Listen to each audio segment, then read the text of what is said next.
Welcome to this episode of the Voices for Voices TV show and podcast. I'm your host, founder, executive director of Voices for Voices, Justin Allen Hayes. Thank you for joining us. If you can give us a big thumbs up, like, subscribe, share, we would greatly appreciate it. We're well over 190 episodes on our way to 200 as a short stop on the way to 300 total episodes by the end of 2025. Whether you've been with us the whole way or this is your first episode, welcome and thank you for joining us today. So today was a very hard day. No two ways about it. We all go through trials and tribulations in life, and we're not here to judge anybody on whose is bigger or more traumatic than others. The one thing we hold together as humans is we hold many different experiences, and one of those is trauma. And trauma takes many different forms. Today was a form of an anniversary, but an anniversary that I prefer not to really celebrate. Not saying we don't want to, but it's one of those. It's not a very joyous occasion, like a wedding, a reception, family reunion, those types. So this was to the day, 1 year anniversary on the passing of my dad, my father, my hero, my angel, Patrick Allen Hayes. And it was, and still is, because the day's not over, very, very trying. Luckily, I had my therapist appointment yesterday. I was able to talk through some things and some emotions. And at the end of the day, we're all human. We all have trauma. We all have experiences. We all handle differently. What I do may help me a little bit, but might not help you, and vice versa. And I'm no expert. Again, we're Voices for Voices. We're sharing experiences, content, trying to really touch that one person out there that may have similar experience, or they may know somebody that do, and may be able to identify that and help out. A year ago, 8:08 a.m. My father had passed in heaven, past earth to heaven. And that day, I'm pretty sure it's gonna stay with me the rest of my life.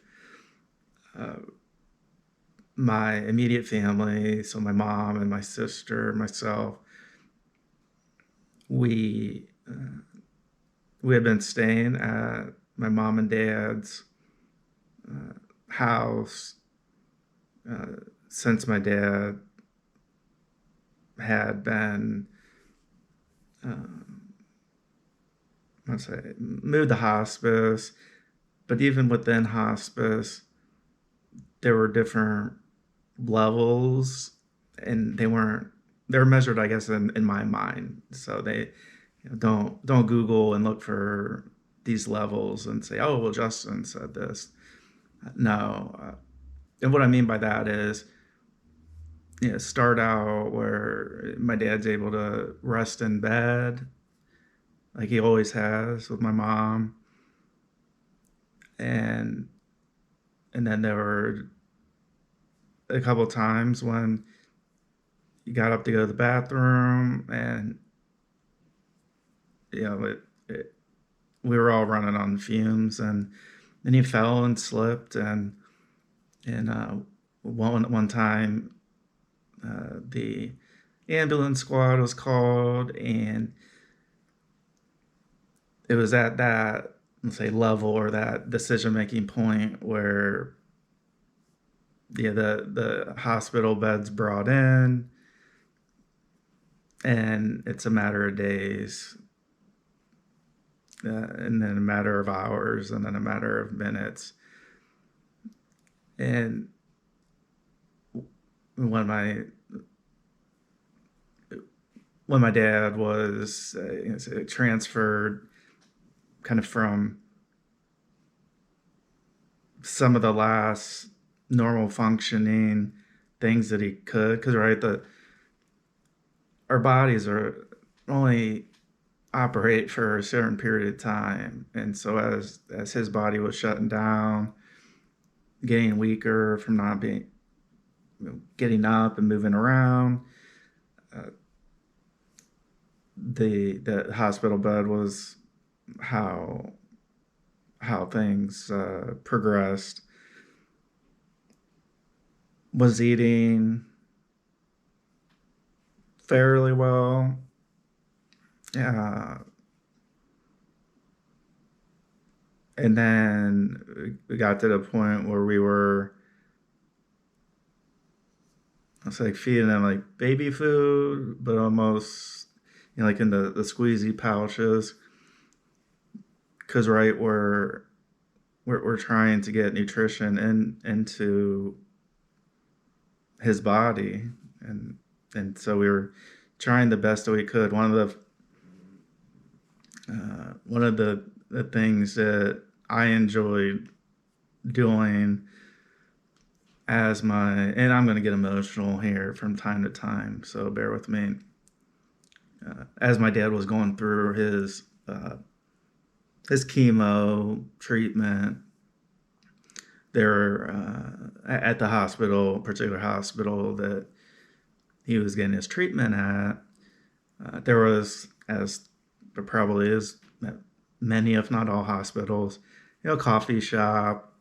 You can pick up pastries, all kinds of different coffees, and this particular one also made smoothies, and so that was one thing that I think one day I just got one because the treatments were fairly long, and so we're gonna be there a couple to several hours, and so I got it, and we went back into where my dad was getting his treatment, and this was kind of, I guess, like the beginning, so going through like the chemo, and so he was still able to walk for the most part. He wasn't quite needing a walker or a wheelchair to move around, and so I had a strawberry banana smoothie, and I said, hey, I'll go get another one. I mean, it was no big deal to me. Someone got another one, and I think my dad drank like the whole thing, and he really liked it. And so that was one of the things that when there was, on days that there were treatment, that something I enjoy, and I mean still enjoy to this day, even though I haven't had one in a period of time. So that's one of the things that I like to do. And as as time progressed and we're given the prognosis wasn't great, and for all the shots and infusions, and I I can only just imagine what he was thinking. The one of not one of like the strongest person I've ever met, and a lot of it for me because as my first psychiatrist said that I'm an introvert, and you may be saying, as I'm thinking, that that's pretty remarkable that I'm an introvert, and here I am in front of the camera or listening to to my voice for all these episodes and continuing on, and so like with my dad, we we didn't do like a whole lot of talking, but it wasn't a bad thing. I like just being in a room with him where we could be watching a baseball game, uh, and we didn't have to say a whole lot. I mean, when we wanted to and we did, then we did share, and we did bring up questions or thoughts or ideas, but it wasn't that hugely important to me to have a bunch of conversation, because we kind of understood each other, I guess is probably the best way. uh, and so that's one of the things that I missed the most, besides having him and my mom, that we call Amma and Pappy, watching my daughter. My daughter's is continuing to grow, and so that's really a hard part for me. Uh, but my daughter, she definitely does not forget my dad. I've put together a picture book with pictures of my daughter and my dad, uh, so that we can look through. And so years ago, uh, when I was growing up and when my grandparents passed, uh, let's say like smartphones, but being able to capture a lot of things on pictures and being able to transfer that into getting those printed out and then putting those in a kind of like a little bit of a scrapbook layout. We just didn't do that, and so I'm really happy that we do have that, that we can look through, uh, and then that we continue to have time for my mom to spend with my daughter, and so that's just a work in progress of doing that, trying to do the best we can. And one of the best decisions that I made, my wife made, that we both made, was when my daughter was born. When my wife and I went back to work, uh, she went to school, but on Fridays my mom and dad would drive up to our house and they would watch her, so they would get to hang out and it was like watch cartoons, but like play and draw and color. And there was a hill, not a huge hill, but a hill. We were at an apartment complex, and my daughter, she just loved running up and down it, up and down it. And sometimes my mom would run up and down it with her, and then sometimes my dad would. And so being able to reflect on some of those pictures or short videos, uh, and being able to continue to show my daughter, and even for me to see my wife, they, not they, we talk about memories. And so, Maroon 5 put that song out a couple years ago at our brand new day event. I went up, I don't know, close to 20 feet on a scissor lift, played Memories on my electric guitar, sang it. I'm going to call it singing. And again, I'm not a great guitar player or singer. I'm scared of heights, so I kind of wrapped all those into one. And that was one of those songs, Memories. My dad was still with us, and the diagnosis was not made at that point. But then once the diagnosis was made, and as, at least with me, music helps me through all situations, but music is something that I enjoy, and I'm not great at playing it or singing it, but it, to some extent, lowers my stress for that period of time, couple minutes or 20 minutes, whatever that may be.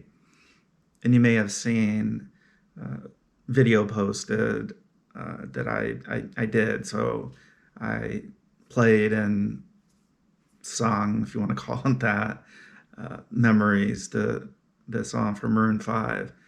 And I posted it, depending on which platform you're seeing it or heard it on. Would have been last night or today, and really want to just to reach out to. I mean, I'm grieving. My family, we're still grieving at our own speed, our own pace. I'm emotional, and I think that was something that was big, that for a lot of years I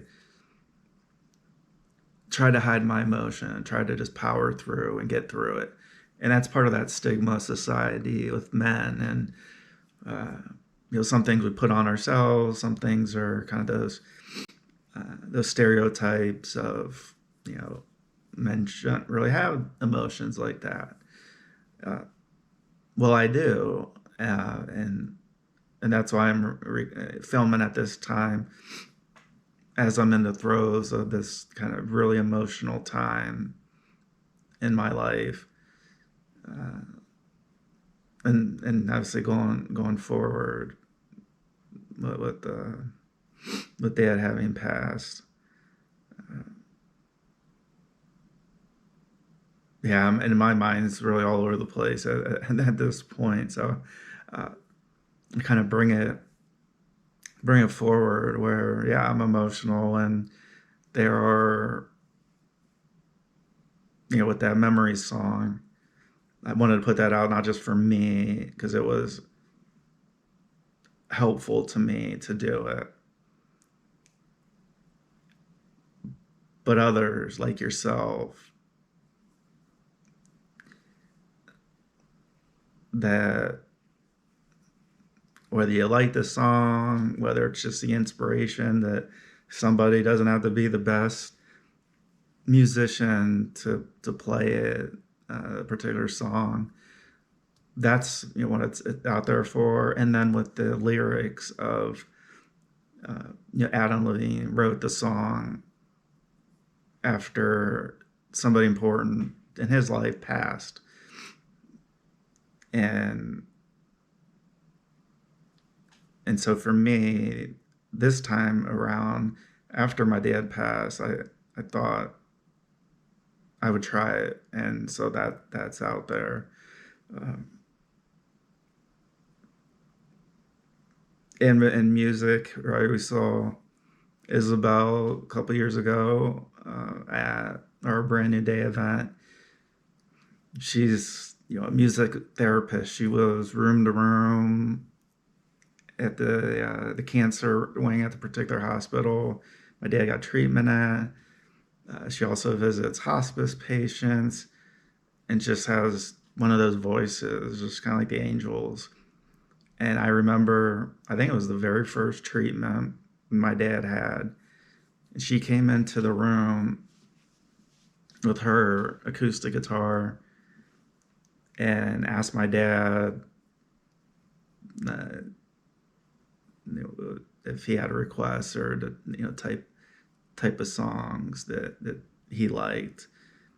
And she played them. She played it, I think, maybe 3 songs that day. And then I think she came back maybe once or twice again throughout that treatment process for my dad. And that was what really hit home with me, is how music, to me, I think the humans in general, but to me, it really resonated. And it resonated with my dad that I was just like full in tears, because he was, just closing his eyes, and you could just tell that he was all immersed in the music. And that's what music therapists are. That's what they do. That's what my good friend Cottrell Chen, Hearts for Music, that's what he does. He's a music therapist. So he goes in at various stages of, call them disabilities or challenges people are going through, as well as, getting to the end of life care, hospice, and just singing and playing soft music on his keyboard, or he plays a multitude of instruments, but it's meant in the most peaceful way. So when Isabel came through to my dad's room, it was one of those things where people ask, well, how do you decide and make decisions? And I say, well, for some things like that, I was looking for musicians for our Brand New Day event. And what could be more perfect for me, for our organization, is to support music therapists by bringing a music therapist and having her share her voice, her musical talents, share her story, and how she was drawn to want to come and play at our event. And that night, which I didn't know, but before the event started,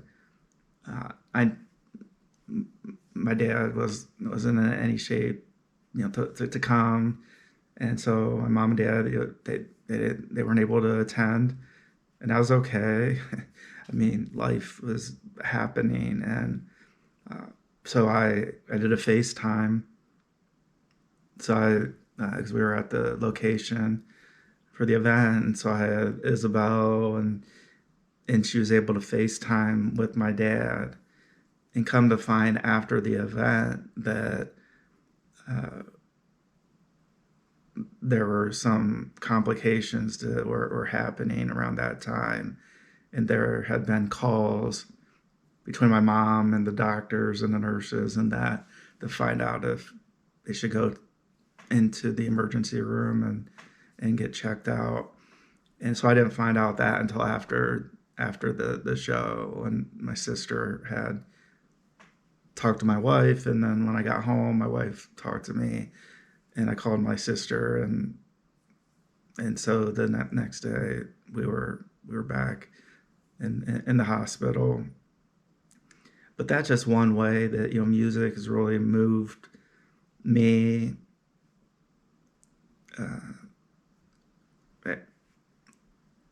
I've talked about the concert with my dad, Phil Collins, and just being one of my first concerts, and many years ago, and how it was just kind of mesmerizing that Phil Collins was playing and singing so many instruments. And my dad was, I was kind of chuckling because my dad was, doing his little dance, and he was enjoying himself and looking back. it's I'm glad that I was able to spend that time uh, with him, uh,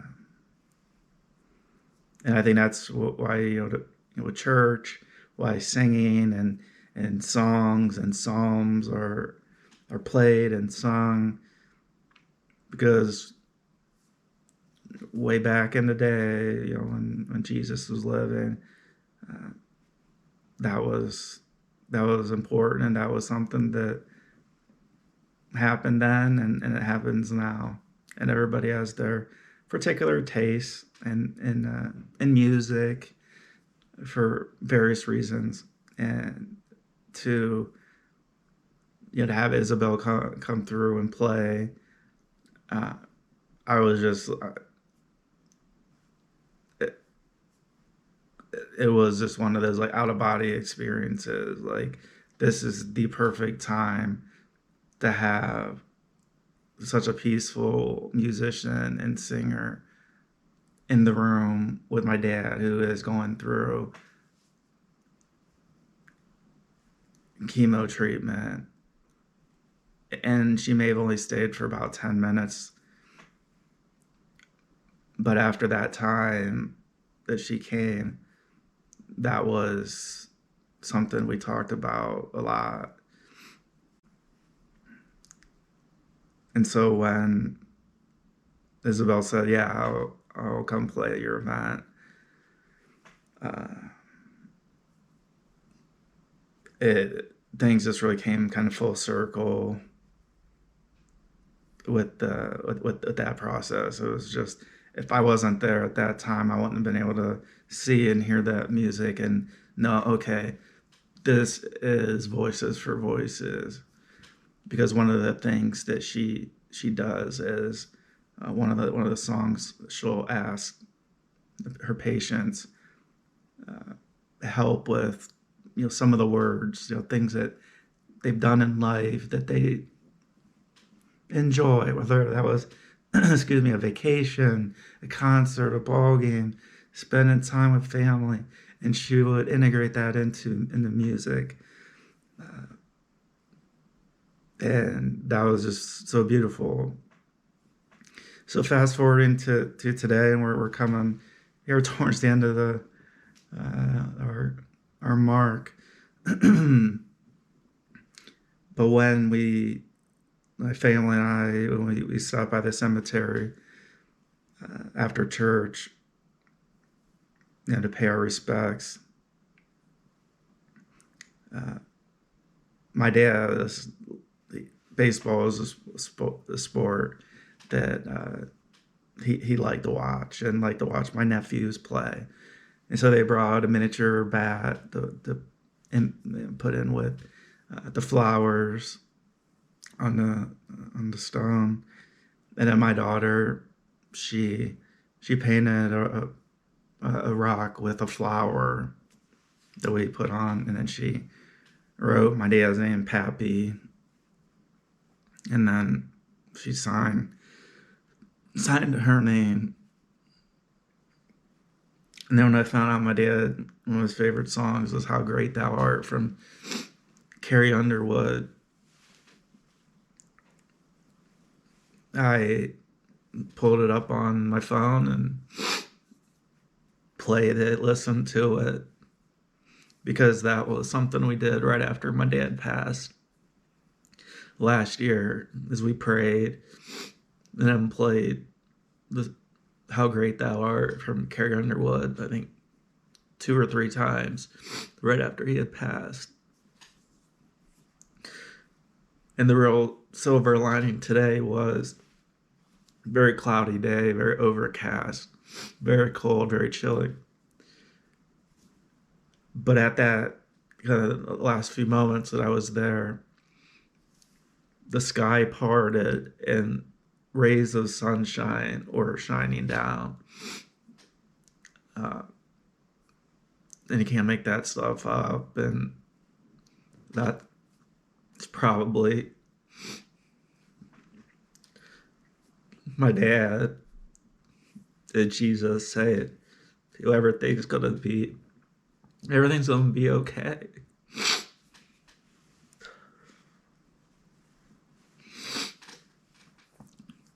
And it's hard.